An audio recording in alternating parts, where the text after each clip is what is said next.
Mao ni ang payong nato mga langga nga mura kadako og cellphone siya no. So ayan na pag tinapuan diha og dala og payong kay kanina naanay payong diri nga pwede ra nimo masuod sa imong bulsa kay mura ra gani kadako og cellphone no. Kinahanglan jud nato mag-need og payong kay ngano gawas sa init ang panahon mukalit rag ulan, di ba? Aron iwas sakit ta ba, iwas sipon, iwas hilanat kay nganong hilantan kay tuwaga na uwanan, naintan kay tungod sa tinapuan og dala og payong. So karon ang atong payong mura na kadako og cellphone. So saruhay og dili pa ni nimo madala nga pwede ra nimo masulod ni sa bursa.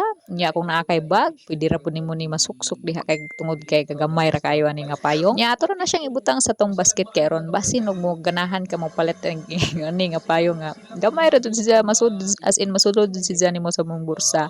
Bisag cute kay na imong bursa nya kanang masud iguran nimo ni masud sa imong shoulder bag, di ba? Nga gamay ra. So ayun na pag tinapuan dig dala sa payong kay karong panahon na mag-usob-usob na gid ang panahon usahay init, usahay muulan para iwas sipon ta ba, iwas nga ng hilanat kay uso na ba na kayo karon nya kani nga payong dako pud ni siya duha ay masud ani bisag igura ni siya mura na siya kadakag cellphone dako pud na siya duha ay masud ana niya. So nara na sa tong basket.